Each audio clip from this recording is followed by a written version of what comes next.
Bismillahirrahmanirrahim. Assalamualaikum warahmatullahi wabarakatuh. Alhamdulillahirabbil alamin, wassalatu wassalamu ala asyrafil anbiya'i wal mursalin nabiyina Muhammadin wa ala alihi wa sahbihi wa man tabi'ahum bi ihsanin ila yaumiddin. Amma ba'd. Hadirin hadirat al-ikhwa wal akhawat rahmani wa rahmakumullah. Alhamdulillah, tentunya kita senantiasa bersyukur kepada Allah atas nikmatnya pada pagi hari ini. Kita masih diberikan taufiknya untuk mengikuti kajian rutin kita, dan semoga Allah Subhanahu wa taala memberikan kita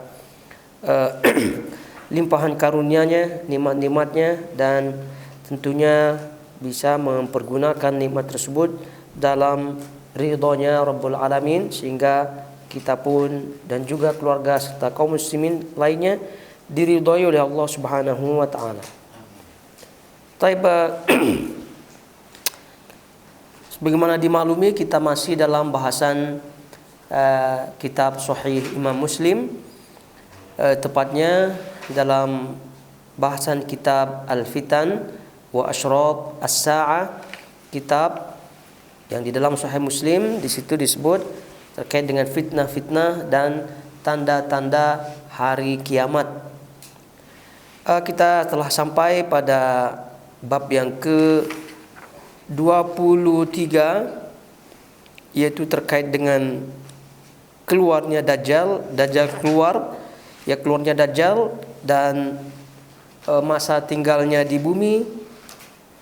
Kemudian hadis yang terkait dengan akan dimatikannya orang-orang yang baik, orang-orang yang beriman, dan tinggallah orang-orang yang buruk di situ sampai tegaknya kiamat. Kemudian sekarang kita melihat di situ bab selanjutnya, yaitu bab yang ke-24, yaitu bab qissatu al-jassasah, kisah jassasah. Jadi silakan di situ dibuka karena itu riwayatnya panjang ya. Jadi silakan dibuka bukunya yang terjemahnya atau juga yang kitab aslinya, silakan dibuka karena insyaallah kita baca ini pelan-pelan riwayat daripada terkait dengan kisah al-jassasah ini. Tentu qissatul jassasah ini sahih sebagaimana yang disebut dalam riwayat ini adalah Imam Muslim rahimahullahu taala, dan para ulama tentunya bersepakat atas kesahihannya. Ini terkait dengan ad-Dajjal, terkait dengan Dajjal, bahwa Dajjal itu sudah ada sejak zaman tersebut ya, sampai zaman kita sekarang masih ada, yaitu hidup. Namun tempatnya di mana dia, wallahu taala alam. Sehingga dengan berita ini, berita yang didapatkan oleh Nabi SAW dari sahabat Tamim Ad-Dari di sini, itu mentakkid atau menegaskan kembali akan berita-berita atau riwayat-riwayat yang diriwayatkan Rasulullah SAW kepada para sahabatnya tentang Ad-Dajjal ini, dan itu semakin menambah kewaspadaan daripada setiap kita. Dan bahkan Nabi SAW kita ketahui menyebutkan tidak ada para nabi, tidak ada satupun di antara para nabi melainkan mereka mengingatkan tentang Ad-Dajjal ini. Jadi maknanya memang Dajjal ini sudah ada. Namun waktu keluarnya itu kapan, wallahu taala alam, dan juga di mana dia sekarang tempatnya hidup, wallahu taala alam. Jadi hanya Allah yang mengetahuinya. Jadi kita pun lagi-lagi kita ingatkan, kita tidak perlu untuk kepo-kepo ya, mencari dan seterusnya daripada Google Map ya, mana kira-kira pulau yang tempat Tamim Ad-Dari terdampar nanti di riwayat ini, kira-kira di mana dia. Dicari habis-habis umur di situ untuk mencari pulau tersebut.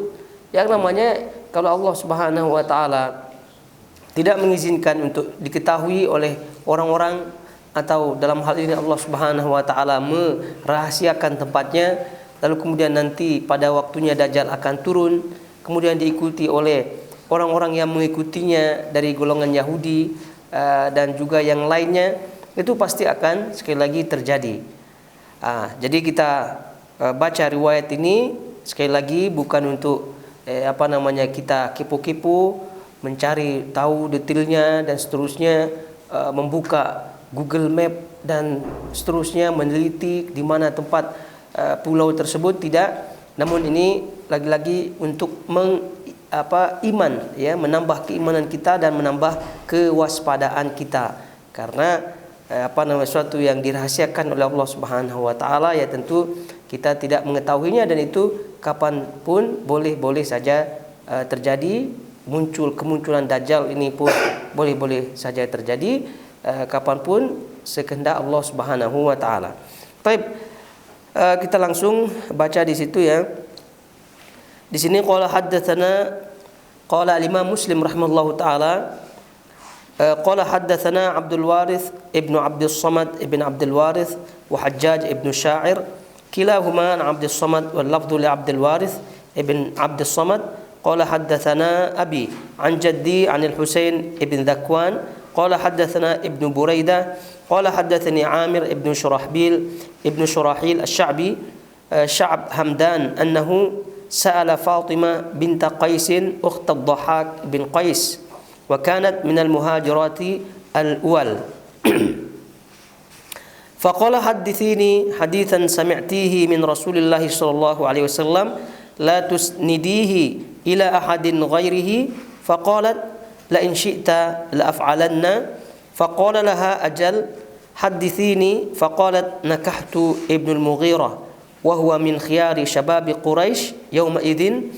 فأصيب في أول الجهاد مع رسول الله صلى الله عليه وسلم فلما تأيمت خطبني عبد الرحمن بن عوف في نفر من أصحاب رسول الله صلى الله عليه وسلم وخطبني رسول الله صلى الله عليه وسلم على مولاه أسامة بن زيد وكنت قد حدثت أن رسول الله صلى الله عليه وسلم قال من أحبني فليحب أسامة. فلما كلمني رسول الله صلى الله عليه وسلم قلت أمري بيدك فأنكحني من شئت. فقال انتقلي إلى أم شريك.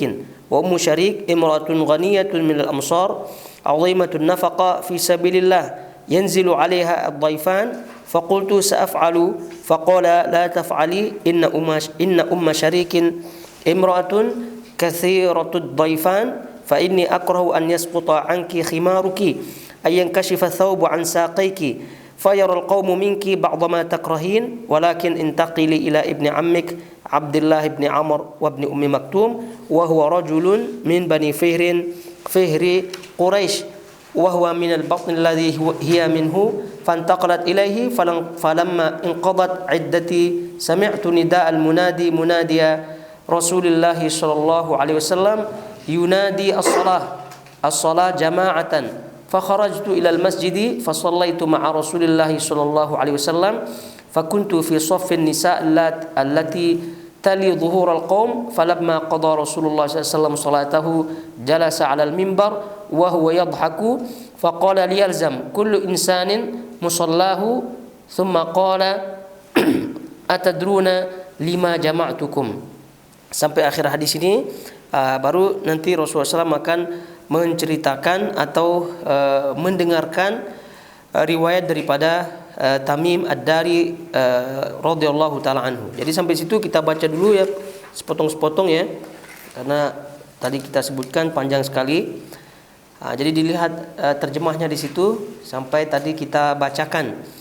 Ini tentu hadisnya daripada Fatimah binti Qais. Dan yang bertanya di sini adalah At-Tabi'i Shurahil Amir ibn Shurahil Asy-Sya'bi, Al-Imam Asy-Sya'bi rahimahullahu taala, seorang imam dari kalangan At-Tabi'in.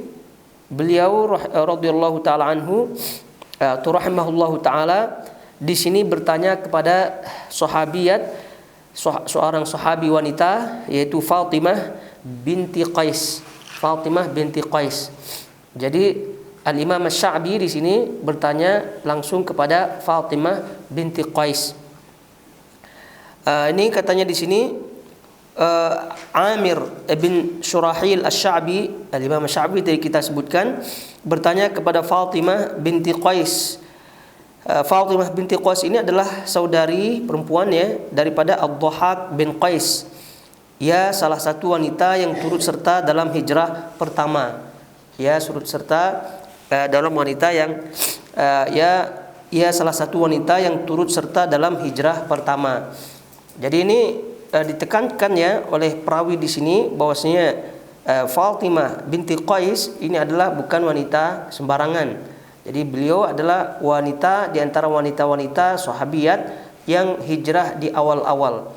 Jadi mereka ya tentu memiliki keutamaan, dan mereka pula lah kalau kita membaca riwayat-riwayat yang ada terkait dengan hijab ya, surah An-Nur ayat 31, bagaimana ketika surat atau ayat tersebut turun, jadi mereka sampai merobek ya kain-kain mereka untuk dijadikan sebagai hijab, sebagai jilbab. Nah, jadi itu nanti kita akan baca bagaimana beliau tidak diizinkan oleh Rasulullah SAW untuk tinggal di salah satu rumah sahabiat karena di situ banyak orangnya, banyak tamu-tamunya, sehingga dia khawatirkan nanti tersingkap dia punya aurat dan terlihat oleh orang-orang yang tamu-tamu yang datang di rumah tersebut.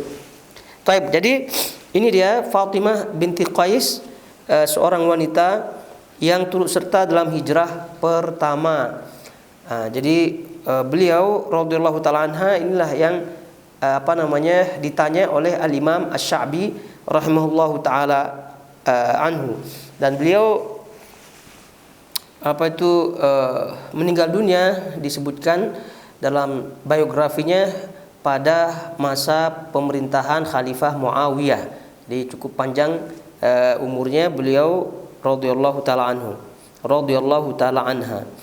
Kemudian di sini ia berkata, maksudnya Fatimah berkata, ceritakanlah suatu hadis, maksudnya Amir ya, Amir bin Syurahil Asy-Sya'bi, Al-Imam Asy-Sya'bi, ia berkata, ceritakanlah, maksudnya riwayatkanlah suatu hadis padaku yang kau dengar langsung daripada Rasulullah SAW, jangan kau sandarkan pada siapapun selain beliau. Maksudnya di sini Al-Imam Asy-Sya'bi radhiyallahu taala anhu bertanya kepada Fatimah binti Qais ya radhiyallahu taala anha tentang suatu hadis yang mana hadis ini beliau dengar langsung tanpa perantara. Yang mana hadis ini beliau yaitu Fatimah binti Qais mendengar langsung dari Rasulullah SAW tanpa perantara. Jadi itu maksud di sini. Jadi boleh-boleh saja seorang sahabat, walaupun sahabat ya, itu tidak langsung mendengar hadis Nabi SAW, tapi melalui perantara sahabat-sahabat yang lain. Boleh saja, dan itu banyak. Contoh misalnya Abu Hurairah radhiyallahu taala anhu, itu kan beliau kita ketahui bersama Islamnya di akhir-akhir. Nah, lalu kemudian kan beliau banyak meriwayatkan hadis-hadis Nabi SAW. Ya tentu banyak di antara hadis-hadis tersebut beliau tidak dengar langsung daripada Rasulullah, melainkan mendengar daripada sahabat-sahabat yang lain, mendengar dari para sahabat. Nah, ini Al-Imam Asy-Sya'bi rahimahullahu taala tidak ingin demikian, tidak ingin Fatimah binti Qais meriwayatkan kepada beliau suatu hadis yang beliau ada perantaranya dengan Rasul, tidak. Jadi beliau ingin langsung mendengar dari Fatimah hadis yang memang benar-benar beliau mendengar langsung tanpa perantara. Jadi itu yang dimaksud di sini, jangan kau sandarkan pada siapapun selain beliau itu kepada Rasulullah SAW. Yang tadi maksudnya adalah tanpa perantara. Kemudian Fatimah binti Qais berkata, aku menikah dengan Ibnu Al-Mughirah. Ini beliau sebelum menceritakan riwayat ya, sebelum meriwayatkan riwayat yang ingin didengar oleh Amir Asy-Sya'bi, Al-Imam Asy-Sya'bi tadi, beliau memberikan mukaddimah. Ya, mukaddimah ini tujuannya, ya salah satu tujuannya adalah untuk meyakinkan Asy-Sya'bi bahwasanya beliau ini adalah memang betul-betul mendengar langsung daripada Rasulullah SAW, tidak berperantara. Namun di dalam riwayatnya tersebut, di dalam mukaddimah ini pun terkandung banyak hukum-hukum terkait dengan nikahnya, terkait dengan tolaknya, ya, terkait dengan banyak hukum-hukum yang lain, sehingga hadis ini juga Imam Muslim meriwayatkan dalam Kitabut Tolak. Imam Muslim meriwayatkan dalam Kitabut Tolak. Tapi ini sebagai mukaddimah sebelum masuk ke hadis jassasah tadi. Karena Asy-Sya'bi kan meminta riwayat yang beliau dengar langsung. Jadi mukaddimah ini sebagai penegasan, sebagai takkid ya, bahwa ini ada mukaddimahnya, sehingga dengan mukaddimah ini lebih meyakinkan bahwa hadis ini betul-betul beliau dengar langsung. Ini seandainya beliau tidak memberikan mukaddimah ini saja, itu sudah dipercayalah gitu ya. Tidak mungkin Imam Sya'bi tidak mempercayai seorang sahabat Nabi SAW ini.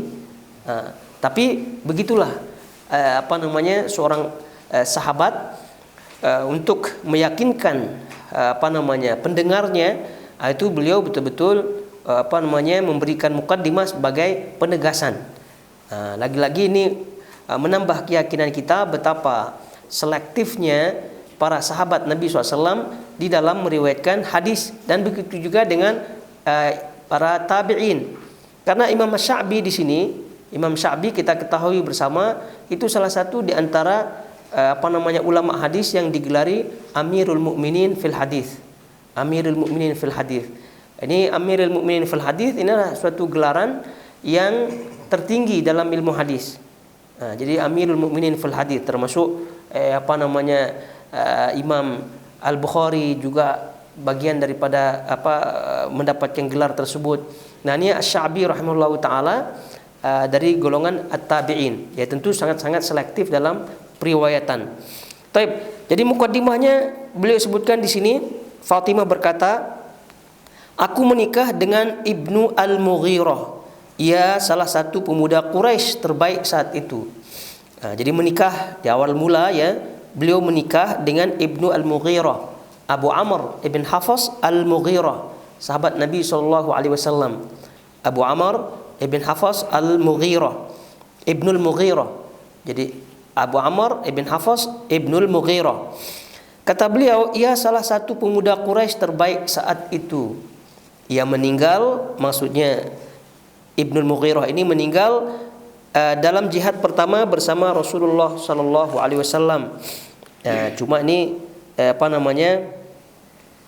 salah terjemah di situ ya. Jadi kita lihat di situ disebutkan fa usiba fi awalil jihad ma'a Rasulillah SAW. Beliau terluka, itu diganti, bukan meninggal. Beliau terluka. Jadi terjemahnya salah ya. Jadi ia terluka dalam jihad pertama bersama Rasulullah, bukan meninggal, terluka, kan jauh ya. Ya, wa usiba, yaitu ia terluka dalam jihad pertama bersama Rasulullah sallallahu alaihi wasallam. Kan jihad itu kan banyak ya. Rasulullah SAW peperangannya juga banyak. Nah, ini ceritanya dalam peperangan pertama yang beliau ikuti bersama Rasul, beliau terluka. Ia terluka dalam jihad pertama bersama Rasulullah SAW.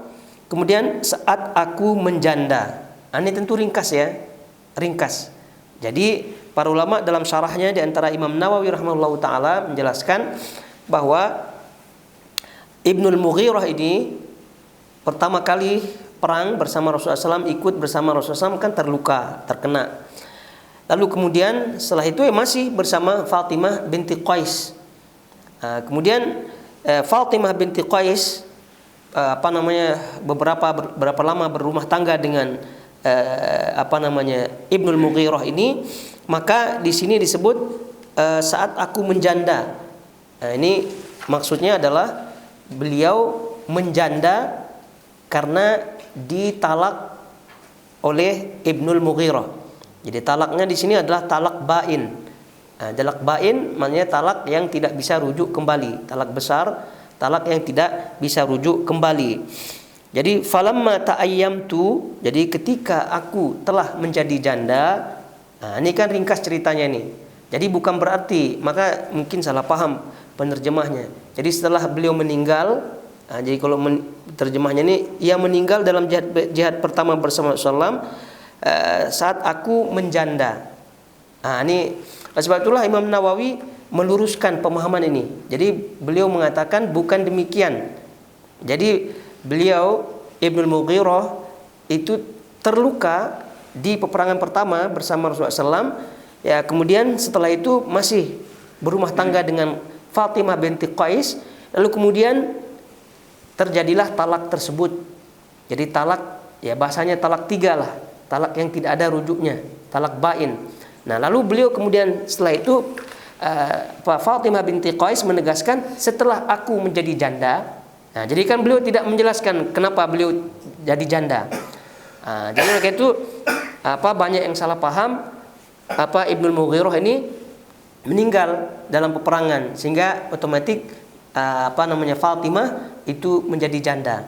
Tapi yang sahih dalam riwayat-riwayat yang lain, karena ini kan hadis disebutkan dalam Kitabut Thalaq. Ya, di Imam Muslim juga menyebutkannya di Kitabut Thalaq. Jadi setelah berumah tangga kisahnya ya biasalah terjadi permasalahan dan seterusnya, akhirnya terjadi tolak bain yang tidak ada rujuknya. Setelah menjadi janda, lalu kemudian di situ banyaklah sahabat-sahabat yang lain itu datang meminang. Ya, di antaranya yang meminang adalah sahabat Nabi SAW Abdurrahman bin Auf. Di antaranya yang meminang juga Muawiyah bin Abi Sufyan.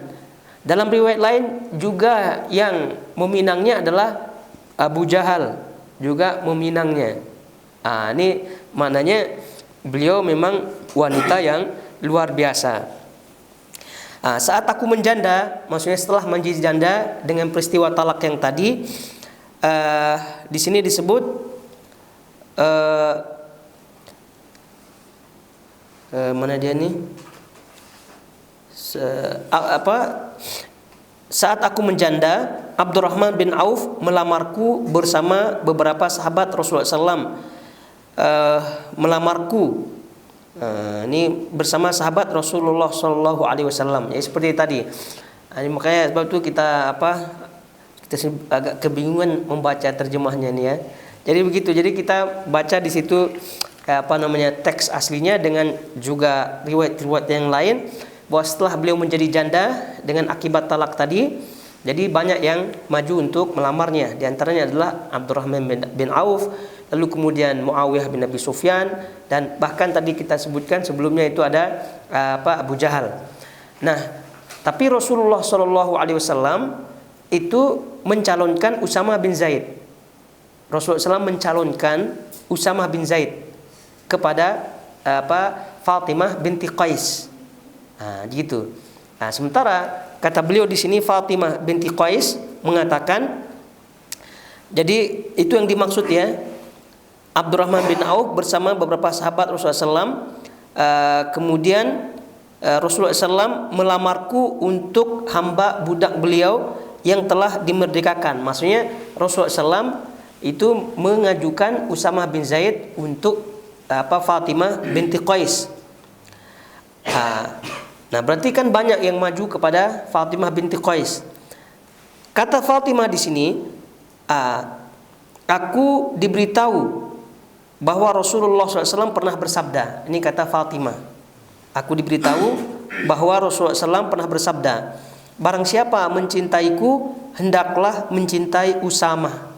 Jadi dia pernah mendengar Rasulullah SAW bersabda bahwa ciri-ciri mencintai Rasul adalah mencintai siapa yang dicintainya, yaitu adalah Usamah bin Zaid. Dan kita tahu bersama Usamah bin Zaid ini adalah hibbi Rasulullah SAW, yaitu anak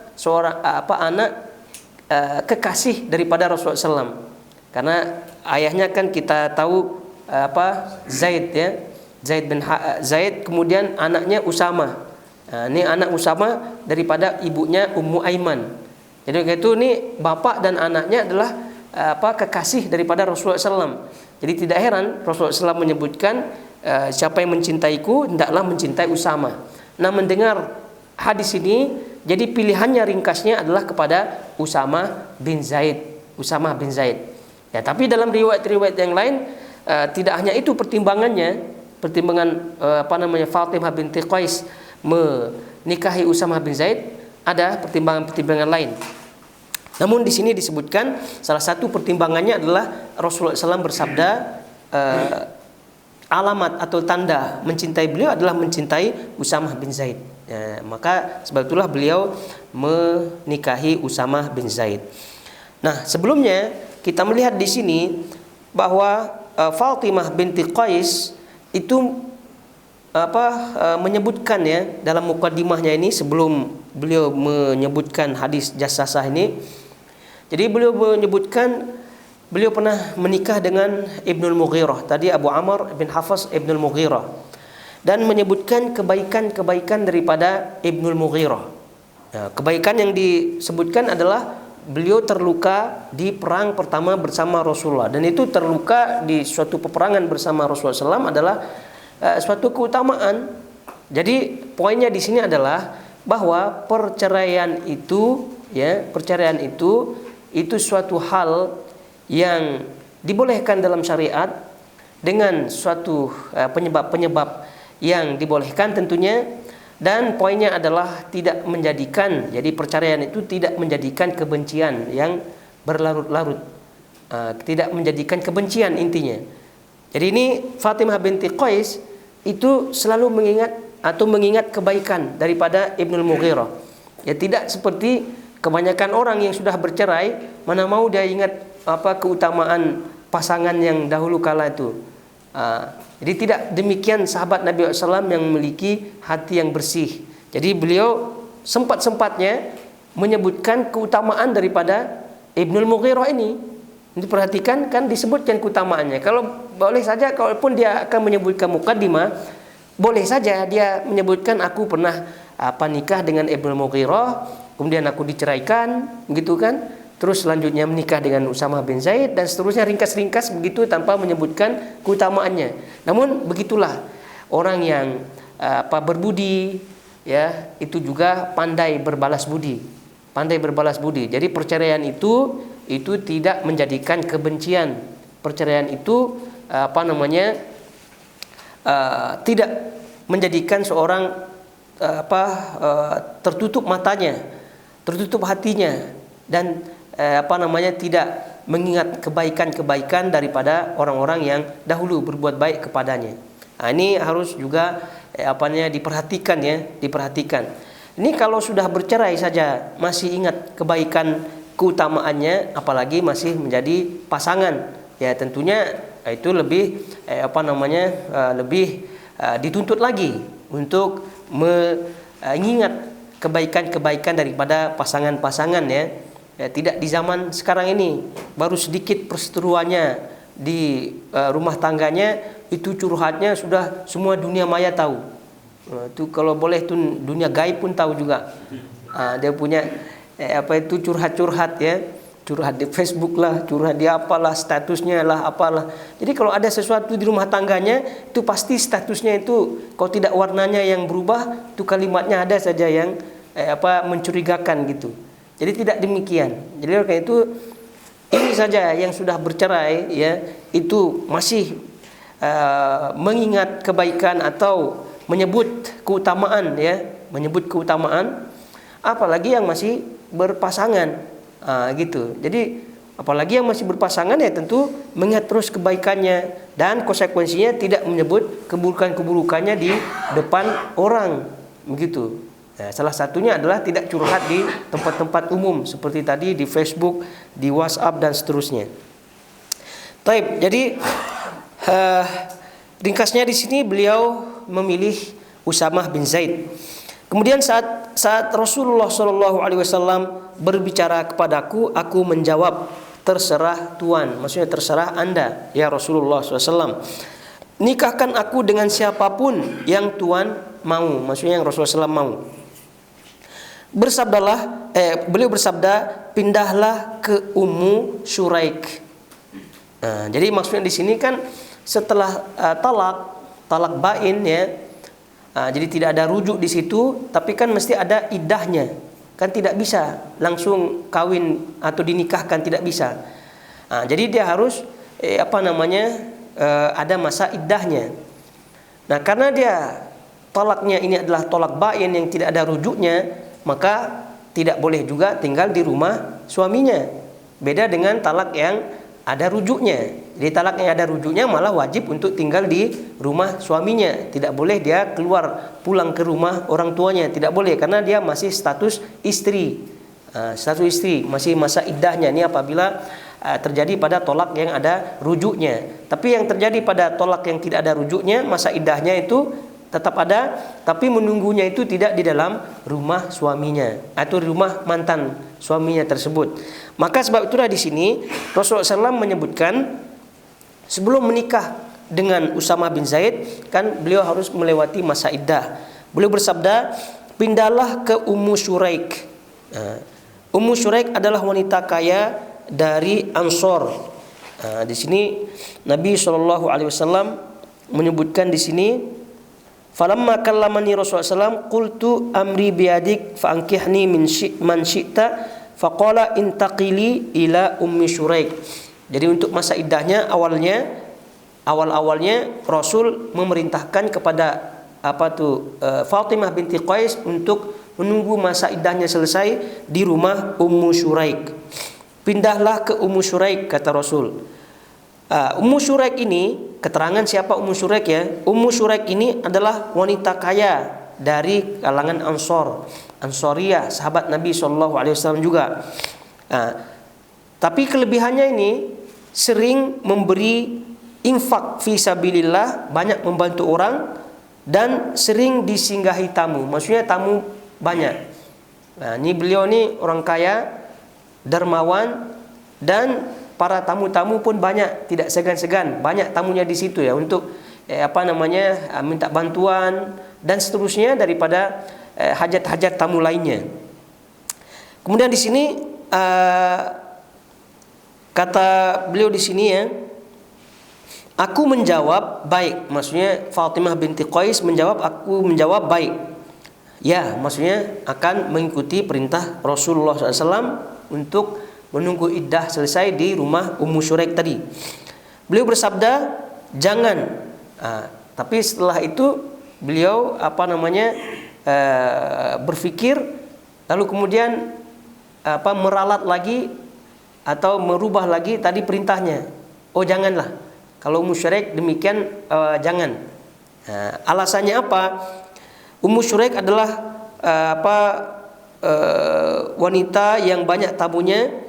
Aku tidak mau kerudungmu, maksudnya jilbabmu jatuh atau penutup betismu tersingkap, lalu orang-orang melihat sebagian yang tidak kau suka, maksudnya auratnya kelihatan. Tadi di awal kita sebutkan, riwayat ini juga menyebutkan bahwa Fatimah binti Qais adalah salah satu di antara wanita-wanita sahabat Nabi SAW yang awal-awal hijrah.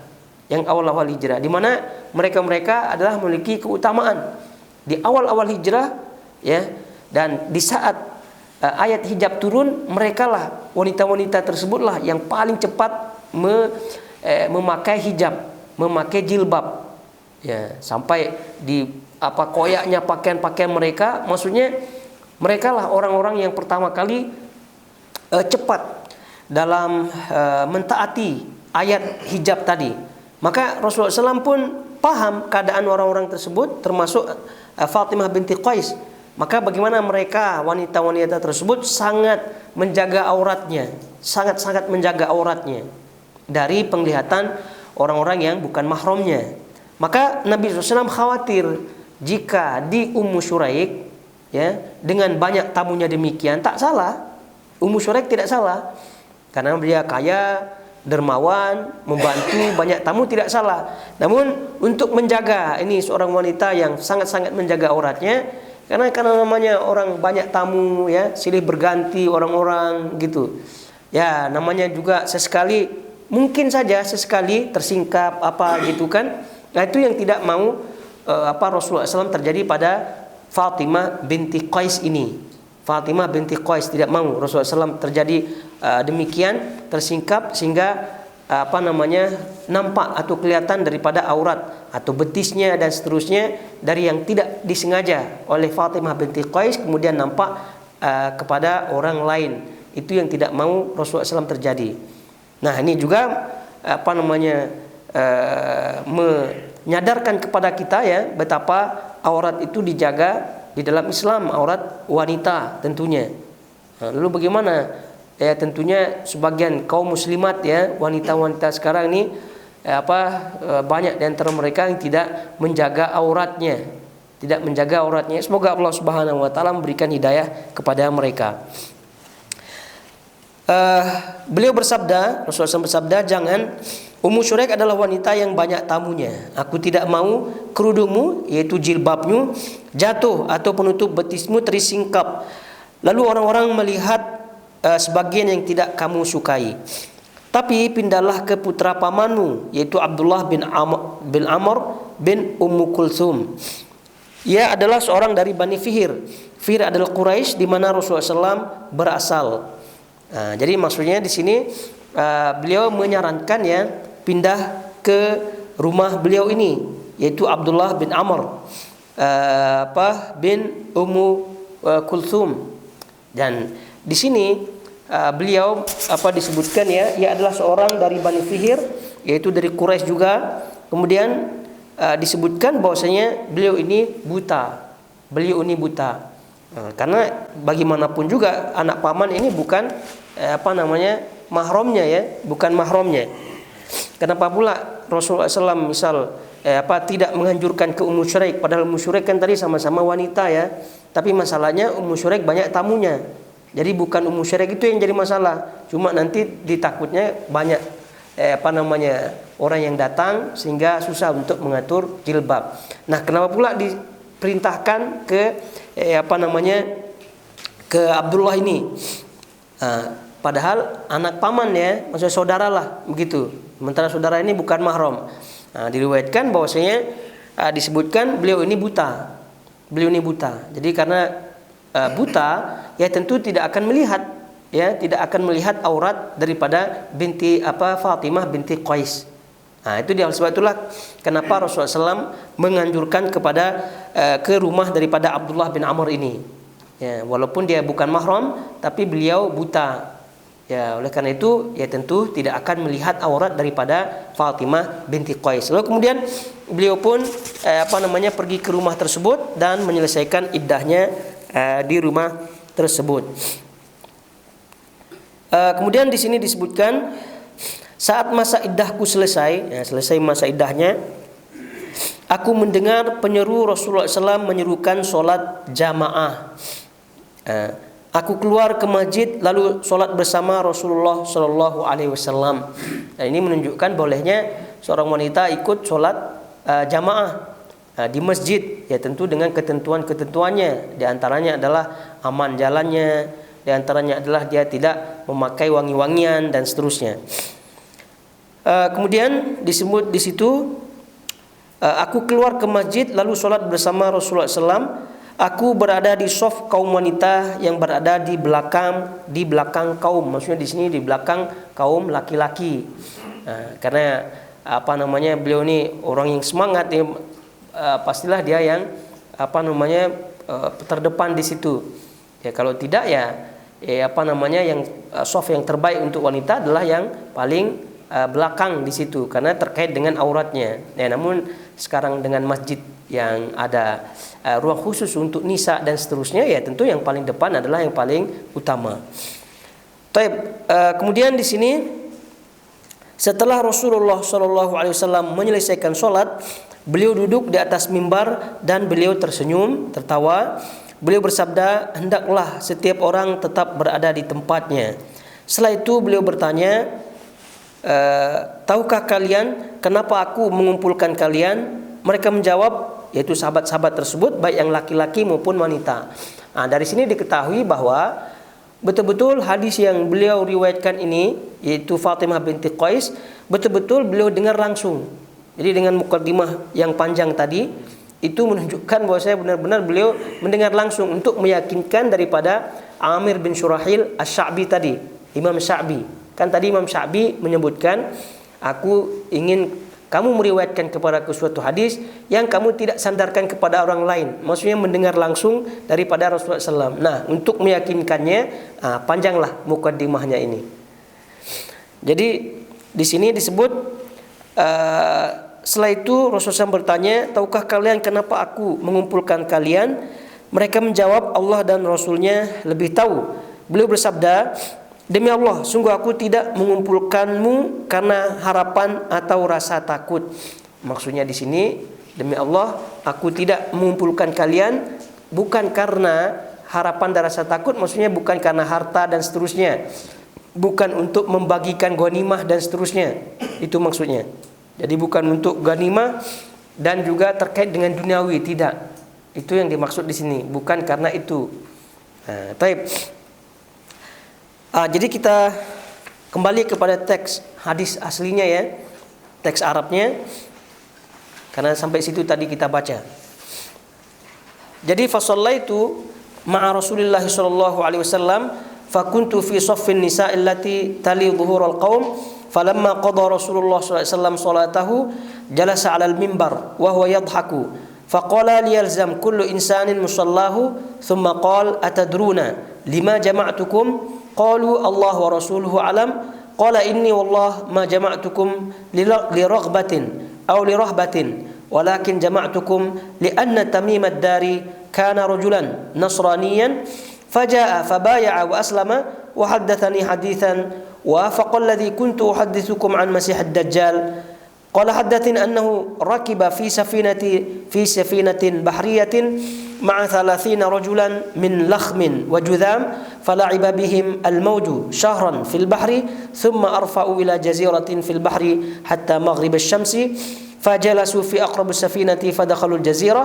فلقيتهم دابة أهلب كثير الشعر لا يدرون ما قبله من دبره من كثرة الشعر فقالوا ويلك ما أنت فقالت أنا الجساسة قالوا وما الجساسة قالت أيها القوم انطلقوا إلى هذا الرجل في الدير فإنه إلى خبركم بالأشواق قال لما سمت لنا رجلا فرقنا منها أن تكون شيطانا قال فانطلقنا سراعا حتى دخلنا الدير فإذا فيه أعظم إنسان رأيناه قط خلقا وأشده وثاقا مجموعة يداه إلى عنقه ما بين ركبتيه إلى كعبيه بالحديد قلنا ويلك ما أنت قال قد قدرتم على خبري فأخبروني ما أنتم قالوا نحن أناس من العرب ركبنا في سفينة بحرية فصادفنا البحر حين اغتلم فلعب بنا الموج شهرا ثم رفعنا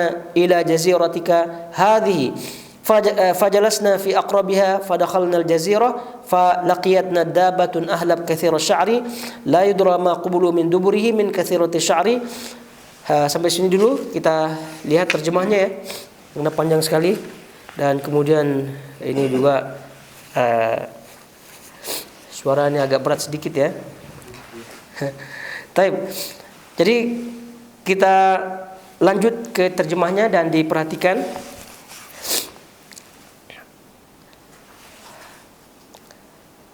Setelah mereka dijawab oleh Rasulullah SAW, jadi mereka dijawab, yaitu beliau bersabda, demi Allah, sungguh aku tidak mengumpulkanmu karena harapan atau rasa takut, itu karena ada ghanimah duniawi dan seterusnya, tidak. Tadi kan Rasulullah SAW menyuruh para jamaah, baik jamaah laki-laki maupun wanita, untuk tidak bubar, untuk diam sejenak. Ya, karena bukan apa-apa, bukan dunia, bukan ghanimah untuk dibagikan, tapi ada sesuatu. Nah, barulah beliau menyebutkan, tapi aku, yaitu Rasulullah SAW, mengumpulkan kalian karena Tamim ad-Dari dulunya adalah orang Nasrani, orang Kristen, lalu ia datang, kemudian berbaiat, lalu masuk Islam. Jadi maknanya apa? Bahwa Tamim ad-Dari ini sebelum masuk Islam ya, sebelum menyatakan keislamannya, itu beliau melihat peristiwa ini. Berarti peristiwa ini dilihat oleh Tamim ad-Dari itu ketika beliau Nasrani. Lalu beliau datang kepada Rasulullah SAW dan menceritakan itu semua. Lalu beliau masuk Islam. Nah, setelah Tamim Ad-Dari menceritakan, barulah Rasulullah SAW menceritakan. Maknanya Tamim Ad-Dari ini tidak ada di sini ya. Zahir hadis ini bahwasanya Tamim Ad-Dari tidak di sini. Namun Rasulullah SAW menceritakan apa yang diceritakan oleh Tamim Ad-Dari kepada sahabat-sahabat yang ada di sini. Taib, di sini disebutkan ia menceritakan suatu hadis padaku. Ya, maksudnya Tamim Ad-Dari menceritakan suatu hadis padaku, yaitu suatu riwayat peristiwa ya, sama seperti hadis, sama seperti riwayat yang aku ceritakan, riwayatkan kepada kalian tentang Masih Ad-Dajjal. Maknanya apa? Riwayat atau kisah Tamim Ad-Dari ini yang dikisahkan kepada Rasulullah sesuai dengan hadis-hadis Rasulullah SAW. Maka sebab itulah Rasulullah SAW percaya. Rasulullah SAW percaya kepada kisah daripada Tamim Ad-Dari. Jadi kalau udah Rasulullah SAW percaya, maka kita wajib percaya. Nah, kita wajib percaya. Jangan pikir-pikir pula. Waktu itu kan mungkin saja Tamim Ad-Dari itu berbohong ya, karena dia waktu itu Kristen. Nah, kita kan harus curiga kepada Kristen. Itu udah tidak cerita lagi ya, tidak konspirasi lagi. Jadi kita sekarang ini bukan kita lihat cerita Tamim Ad-Dari itu tidak, tapi ini adalah riwayat daripada Rasulullah SAW yang hasil pembenaran beliau SAW daripada kisah tersebut. Maka ini sudah menjadi kesimpulannya dan ini wajib kita yakini. Taib, di sini disebutkan ia menceritakan kepadaku bahwa ia menceritakan, maksudnya di sini Tamim Ad-Dari menceritakan kepadaku kepada Rasulullah SAW bahwa Dajjal naik perahu bersama Dajjal naik perahu bersama 30 orang dari, maksudnya tentu tidak ya, dia bersama Dajjal. Maksudnya di sini Tamim Ad-Dari pernah naik perahu gitu, bersama teman-temannya, berjumlah 30 orang. Annahu raqiba fi safinatin bahriyah ma'a 30 rajulan. Jadi beliau di sini Tamim Ad-Dari pernah naik perahu, naik kapal ya, bersama 30 orang dari Bani Lakham dan Judham. Ini orang-orangnya. Kemudian di sini gelombang mempermainkan mereka di laut, maksudnya ini diombang-ambing oleh gelombang. Ya biasalah gitu kan.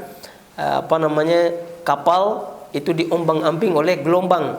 Dan ini rupanya banyak orang lah di situ ya, 30 orang. Gelombang mempermainkan, maksudnya diombang-ambing ya, mereka di laut ya selama sebulan. Bayangkan selama sebulan, lalu mereka menepi ke suatu pulau di lautan hingga matahari tenggelam. Ini kita boleh bayangkanlah, sebulan terombang-ambing lalu kemudian terdampar di sebuah pulau. Sampai di situ hingga matahari tenggelam. Mereka duduk di dekat perahu lalu masuk ke pulau. Ini sampai sini ya, kita bayangkanlah ya. Kita bayang waktu itu bagaimanalah terombang-ambingnya, kemudian terdampar di situ pulau. Ya tentu kita tidak kenal pulau tersebut. Lalu kemudian turunlah mereka termasuk Tamim Ad-Dari ke pulau tersebut. Kemudian seekor binatang menemui mereka. Binatang tersebut sifat-sifatnya ya, ciri-cirinya adalah banyak bulunya. Saking banyak bulunya, maka mereka tidak tahu mana kemaluan dan mana duburnya. Mana maksudnya apa? Semua tertutup oleh bulu. Yaitu badan binatang ini semua tertutup oleh bulu. Ya tidak diketahui mana tempat kemaluannya dan seterusnya. Itu kan biasa binatang itu nampak ya. Kucing, anjing apa gitu sebesar-besarnya tetap kita tahu mana bagian-bagian tubuhnya. Tapi ini karena banyak bulunya itu tidak jelas. Maknanya betul-betul bulunya sangat banyak. Kemudian setelah itu mereka melihat ya, mereka bertanya, celaka kau, apa kau ini? Ya, jadi mereka yang melihat tentunya termasuk Tamim Ad-Dari pun terkejut ya. Lalu kemudian mencoba bertanya, siapa kau ini? Maksudnya siapa kamu? Nah, kemudian yang menjawab, aku adalah jassasah. Nah, ini boleh pula dia jawab ya. Nah, kalau kita ya tentu kita akan walau alam lah kejadian kita ya, lari lah apalah gitu ya. Ya. Melihat binatang yang seperti itu ya, sebelum kita bagaimana kita selamatkan dirilah ya. Kalau kita, jadi maknanya orang-orang dahulu memang pemberani, ya pemberani. Ya akibat tidak ada pengaruh daripada movie-movie, film-film ya. Ini otak kita dah tercampur oleh film-film yang entah dari mana gitu, sehingga itu yang mempengaruhi kita punya sikap, keadaan dan seterusnya. Jadi mereka itu dulu masih murni ya, jiwanya masih murni, tidak ada yang mencampur-campurnya, sehingga lihat binatang besar, bulunya tebal banyak ini pun mereka tidak takut, tidak lari, bahkan bertanya pula, siapa kamu ini? Setelah ditanya, dijawab pula. Itu coba bayangkan ya, kalau sampai bunyi ya, itu tidak terbayang ya apa keberanian orang-orang zaman dahulu. Ya, lari terbirit-birit. Ia menjawab, aku adalah jassasah. Mereka bertanya, apa itu jassasah? Nah, ia berkata, wahai kaum, pergilah ke orang itu di ujung kampung. Jadi hewan ini berkata, aku adalah jassasah. Jassasah dari kata-kata jasus ya, dari kata-kata jasus. Nah, jadi jasus di sini adalah mata-mata ya. Jadi mata-mata untuk siapa? Mata-mata untuk Dajjal. Mata-mata untuk Dajjal. Nah, dialah hewan inilah yang menjadi mata-mata untuk Dajjal. Maka disebut hewan ini sebagai jassasah. Jadi bukan berarti dia Tamim Ad-Dari tidak paham makna jassasah dari segi bahasa, tidak. Ya, tapi sebab itu dia bertanya, apa itu jassasah? Apa maksudnya, tugasnya apa gitu. Maka dia menjawab, si orang itu si binatang ini menjawab, wahai kaum, pergilah ke orang itu di ujung kampung, dia merindukan kabar kalian. Maksudnya di sini agar kalian tahu siapa aku, jassasah gitu. Maka kamu pergilah ke situ, masing-masing di pulau itu, pergilah ke orang itu di ujung kampung tadi. Di ujung kampung tadi, di situ ada orang. Orang tersebut merindukan kabar kalian. Maksudnya ingin mendengar kabar daripada kalian apa yang terjadi. Karena biasanya dia saja yang tukang memberi kabar kan, si jassasah ini. Nah sekarang pula ada manusia langsung di situ ya, tepatlah ya. Tidak dia penat-penat untuk memberi kabar kepada si Dajjal, sudah ada manusia langsung di situ ya. Jadi pergilah kamu ke situ langsung. Jadi orang itu mau tahu apa berita-berita di luar pulau ini. Kemudian Ad-Dhahhak berkata, saat ia menyebut nama seorang pada kami takut jangan-jangan ia setan. Maksudnya saat ia menyebut nama seorang pada kami takut jangan-jangan ia setan. Ya maksudnya tidak karuanlah perasaannya kan. Tamim Ad-Dari dengan 30 orang tadi tidak karuan. Dia lihat binatang seperti itu, bicara pula ya. Lalu kemudian menunjukkan ada orang di situ. Gimana orang itu kalau ini saja lebih dahsyat ya. Gimana orang yang dia akan temui nanti di ujung kampung di pulau itu. Itu luar biasa ya. Kemudian kami segera pergi hingga memasuki perkampungan, masih di pulau itu. Ternyata di sana ada orang besar yang tidak pernah sebelumnya kami melihat. Paling kuat dan tangannya terbelenggu di leher, antara lutut dan mata kakinya terbelenggu besi.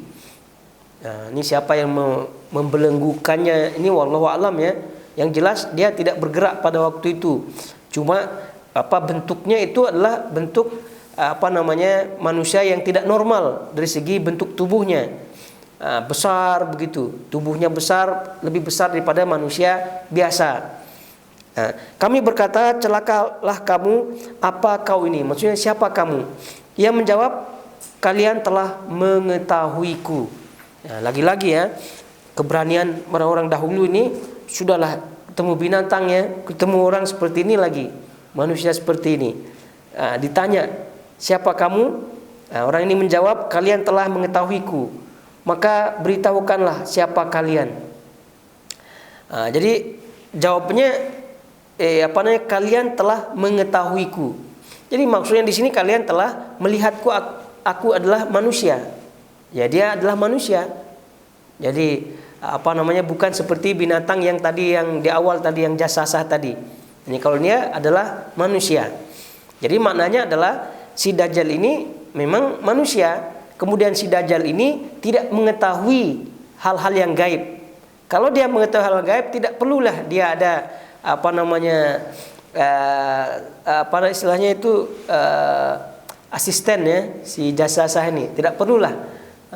Karena apa? Karena dia tahu yang gaib, tapi rupa-rupanya dia tidak tahu yang gaib, sehingga perlu ada orang yang menginformasikan dia. Maka beritaukah siapa kalian? Jadi setelah dia ditanya siapa kamu ya, seperti kalian lihat manusia biasa. Nah sekarang dia yang bertanya, siapa kalian? Mereka menjawab, kami dari Arab. Kami naik perahu ya, diceritakanlah ya, yang tadi. Saat gelombang hebat gitu ya, terombang ambing, kami dipermainkan selama sebulan. Kemudian kami menepi di pulaumu ini. Nah, ini maknanya apa? Dia adalah manusia gitu, sehingga dia bisa menjelaskan dengan penjelasan. Kalau tadi di jasasah kan binatang, walaupun dia berbicara, tapi dia tidak menjelaskan karena dia binatang. Lalu kemudian dia bertemu dengan manusia seperti ini, itulah Dajjal ini. Saat gelombang hebat, kami dipermainkan selama sebulan, maksudnya terombang ambing. Kemudian kami menepi di pulaumu ini. Kami duduk di dekat perahu, lalu kami masuk ke pulau. Seekor hewan menemui kami, bulunya lebat, tidak jelas mana kemaluannya dan mana duburnya karena banyaknya bulu. Kami bertanya, celakalah kau, apa kau ini? Yang menjawab, aku adalah jasasah. Kami bertanya, apa itu jasasah? Yang berkata, wahai kaum, pergilah ke orang itu di ujung kampung, dia merindukan kabar kalian. Lalu kami segera menujumu dan kami takut padanya. Kami tidak aman, jangan-jangan ia syaitan. Ya. Ia berkata, beritaukah padaku tentang kurma baisan.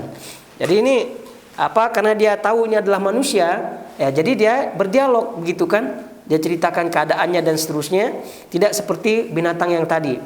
Nah, setelah dia bercerita, maka si Dajjal ini pun, si orang ini pun, si manusia ini pun paham, oh ini orang terdampar. Ini orang terdampar. Nah, jadi dia bertanya lagi, terdampar dan orang Arab pula. Kemudian dia bertanya di sini, lalu kami segera menujumu dan kami takut padanya. Ia berkata, maksudnya Dajjal, maksudnya orang ini ya, berkata, beritahukan padaku tentang kurma baisan. Ya, kurma baisan ini ya tentu kurma di kawasan Baisan di Syam, dekat dengan Jordan, dekat dengan Jordan. Itu kurma baisan. Kami bertanya tentang apanya yang kau tanyakan. Maksudnya apa yang kamu mau tahu? Informasi apa yang kamu tahu tentang kurma baisan ini? Ia berkata, aku bertanya pada kalian tentang kurmanya, apakah sudah berbuah? Maksudnya aku pengen tahu kurma tersebut sudah buah apa tidak, kata si Dajjal ini. Kami menjawab, ya sudah berbuah. Maksudnya mungkin pada waktu itu musim kurma, berarti ya musim panas lah waktu itu. Ia berkata, ingat, ia hampir tidak membuahkan lagi. Maksudnya di sini bahwa ini sudah akhir zaman. Ia hampir tidak membuah lagi. Maknanya waktu keluarnya dia ini, si orang ini sudah dekat. Kan dia nanti akhir zaman, sudah dekat. Jadi kalau sudah dia keluar, maka yang pernah kita sebutkan daripada, atau yang pernah kita baca daripada riwayat-riwayatnya kan banyak kelebihan-kelebihan yang dimiliki oleh Dajjal ini. Kemudian di sini disebut, ia berkata, maksudnya bertanya si Dajjal ini, beritahukan kepadaku tentang Danau Tobari. Danau Tobari juga di Syam di situ. Kami bertanya tentang apanya yang kau tanyakan. Maksudnya apa? Ada Danau Tobari kan, tapi apanya yang kamu tanyakan? Yang menjawab, apa ada airnya? Mereka menjawab, airnya banyak. Ia berkata, maksudnya Dajjal, ingat, airnya hampir akan habis. Maksudnya memang itu sudah ini sudah dekat akhir zaman. Maksudnya kemunculannya dia sudah dekat. Kurma Baisan tadi, kemudian si danau ini juga begitu. Ya kalau sekarang masih ada airnya, maknanya dalam waktu yang tidak lama itu airnya akan habis. Nah, itu masa dia keluar maknanya akan dekat.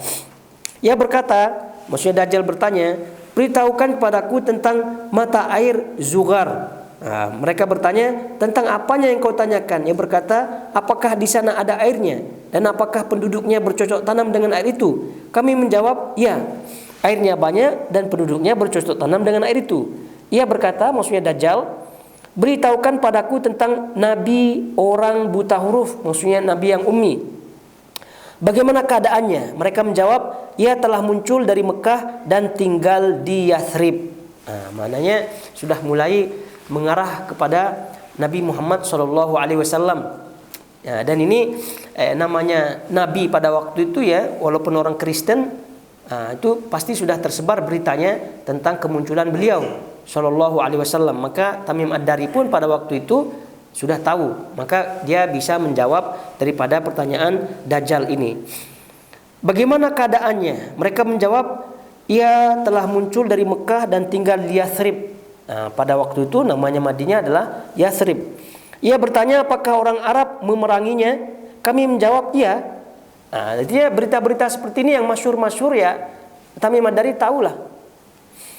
Ia bertanya, apa yang mereka lakukan terhadapnya? Mereka menaatinya. Ia bertanya pada mereka, itu sudah terjadi? Kami menjawab, iya. Dajjal berkata lagi, ingat, sesungguhnya itu baik bagi mereka untuk menaatinya.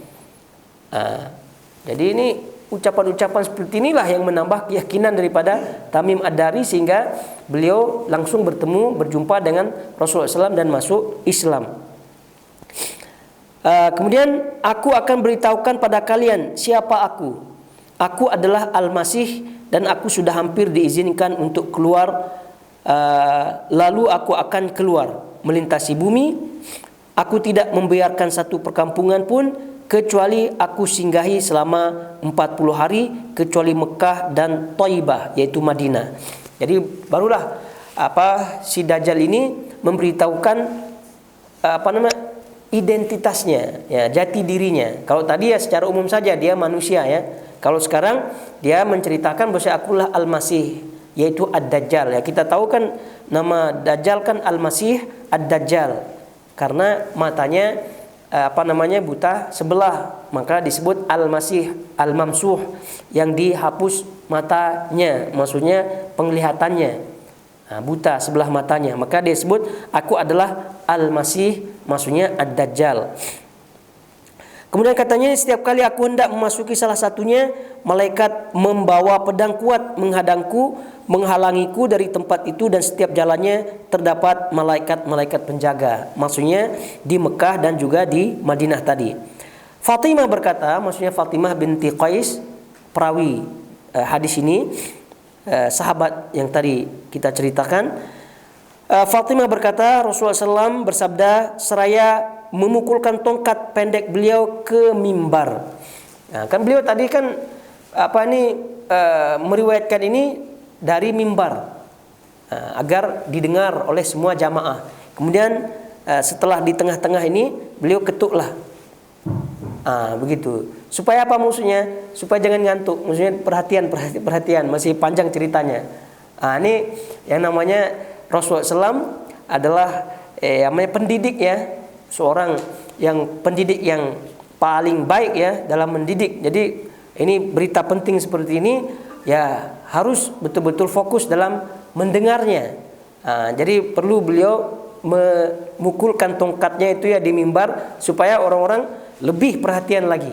Itu maksudnya, lebih perhatian lagi.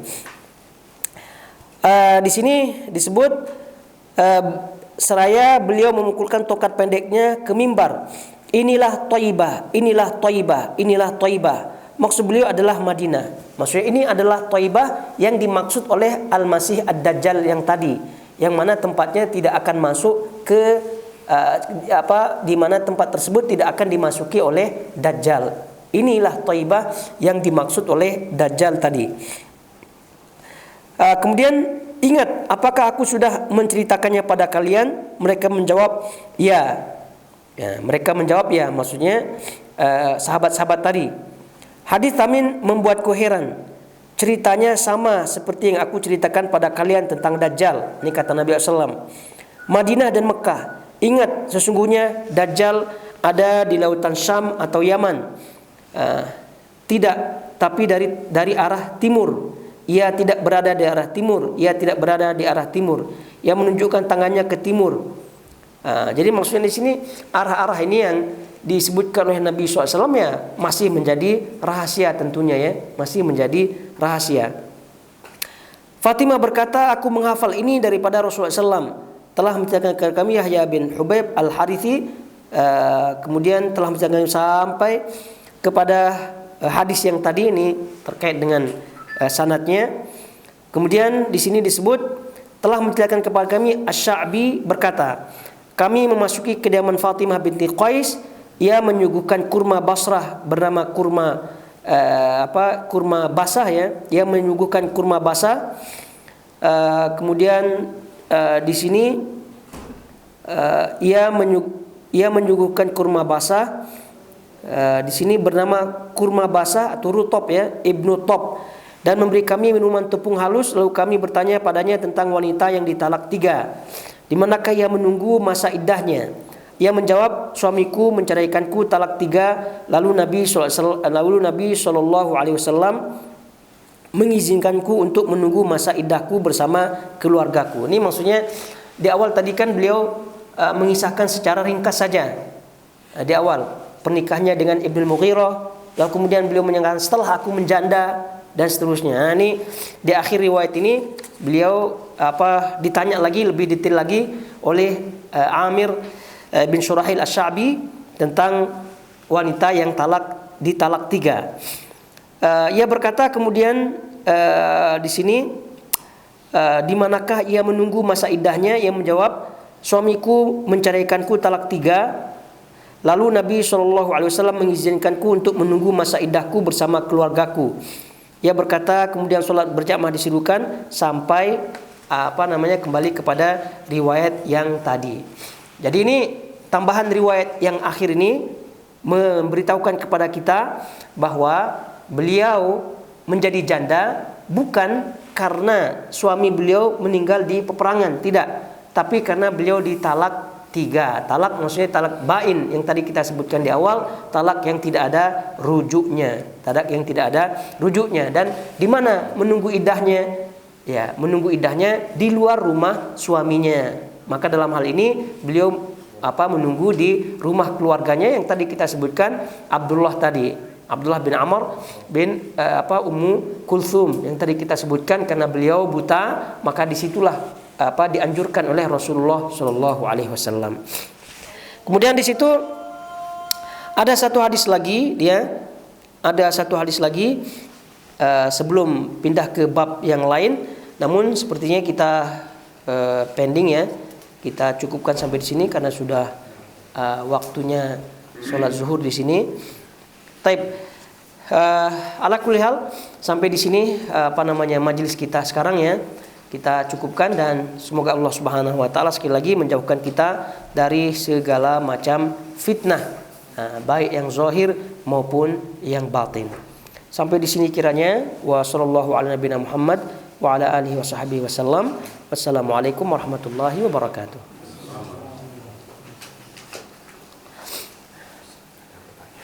Pertanyaan. Panjang sekali pertanyaannya.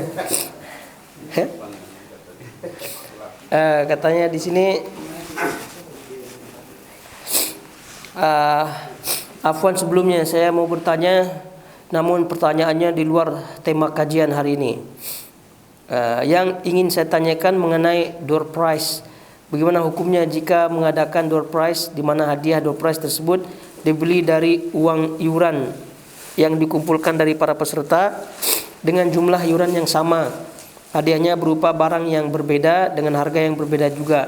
Namun semuanya peserta yang ikut iuran juga mendapatkan hadiahnya. Bukan hanya yang tertentu yang beruntung saja. Kemudian bagaimana kalau harga barang sama semua, misalnya semua peserta mendapatkan hadiah dengan harga yang sama meskipun dengan jenis hadiah yang berbeda. Jika tidak boleh, bagaimana hukumnya jika tidak ikut iuran untuk acara door prize tersebut namun ikut hadir dalam acara tersebut dengan niat menjalin ukhuwah bersama teman-teman dalam kegiatan rutin bulanan perkumpulan ibu-ibu? Jadi masalah door prize lah dan seterusnya, ini kalau iuran ini bermasalah ya. Kenapa? Karena ada di situ unsur-unsur gharar di situ, karena ini adalah uang-uang mereka ya, uang-uang mereka. Kecuali kalau door prize itu adalah uang daripada sponsor ya, sponsor luar, maka itu tidak ada masalah-masalah yang ada ya, gharar lah atau misal tipu-tipu lah dan seterusnya. Oleh karena ini ringkasnya adalah itu semua daripada iuran orang-orang tersebut, dan orang-orang tersebut juga yang akan memperebutkan daripada hadiah tersebut, maka ini tidak boleh. Ya, sama juga dengan hadiah dalam permainan. Jadi kalau hadiah tersebut dari orang luar, ya, maka tak masalah. Tapi kalau hadiah tersebut dari iuran mereka sendiri juga, maka ini yang bermasalah. Ya, karena ada hal-hal yang yang dipermasalahkan ya, dari gharar dan seterusnya. Adapun jika tidak boleh, bagaimana hukumnya jika tidak ikut iuran ya? Tidak ikut iuran ya tentu itu adalah yang sebaiknya ya. Tapi kalau ikut hanya untuk di sini dengan niat menjalin ukhuwah bersama teman-teman dalam kegiatan rutin tersebut, ya tak masalah. Tapi kalau ada hal-hal yang di luar itu, maka ya tentu lebih baik tidak ikut ya. Maksudnya di sini ada hal-hal yang dilarang ya gitu, misalnya ada musiknya gitu kan, dan seterusnya daripada hal-hal yang dilarang di luar iuran ini, maka ya tentu tidak mengikuti lebih selamat. Nah, tapi kalau tidak ada nyanyian musik-musiknya dan seterusnya, tak masalah untuk hadir, hanya sekedar untuk menjalani perkumpulan dan juga ukhuwah dan seterusnya. Tapi sekira itu ya. Jadi waktu itu kalau door prize itu ya, misalkan ada sponsornya lah ya, ada sponsornya di situ supaya lebih aman. Nah, wallahu taala alam.